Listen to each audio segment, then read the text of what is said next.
you're doing the world tour. You've been all over. You're jumping all I over the really am. place, and you're getting some fabulous guests. Oh yeah, my own podcast is going wild. Yeah, like when I'm interviewing musicians and stuff like that. But You're doing. I've noticed you've gotten with Ryan yeah, Reynolds so and some Ryan other Reynolds flew Canadians. me. I don't know. It seems Ryan like Reynolds flew me out to Boston to talk on stage about John Candy with another friend of mine, Stephen Page from Bare Naked Ladies, who was the subject of my very first book. So it's a beautiful moment. And Ryan and I were just texting yesterday, and it's like I was like, wow, who knew that in 2025 Ryan Reynolds would be on my text Rolodex? You know, like it's just kind of a weird confluence of things. But it also has to do with John Candy. Let's be honest.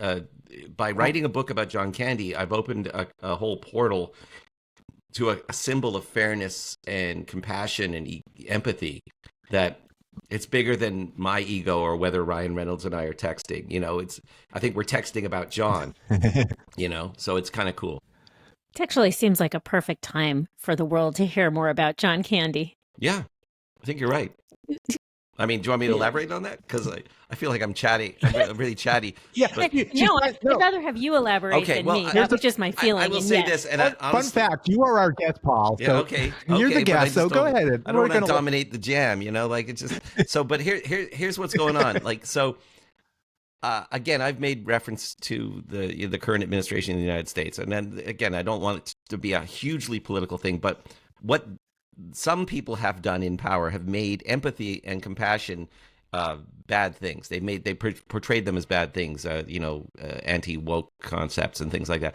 But when you look at the reign of cruelty that is constantly being affirmed by a certain party, the antidote to that is to generate compassion, kindness, and just a kind of dignity and joy. Joy is a form of rebellion, and comedy can often be an act of resistance. And I think that, you know, again, that's as political as you need to make it. But really, in practice, that means just love everybody and see each other, give agency to people, or let people have agency. You're not giving it to them.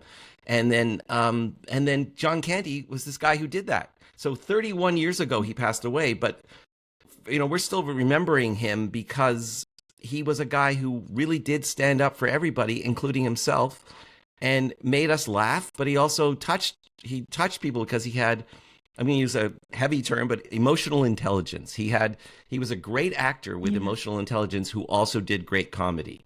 And what a fascinating person to spend 3.5 years researching and interviewing people about.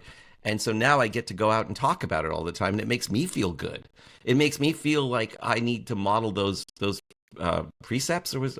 My words are not actually happening today, but the concepts, you know, the basic tenets of John Candyism, if you will.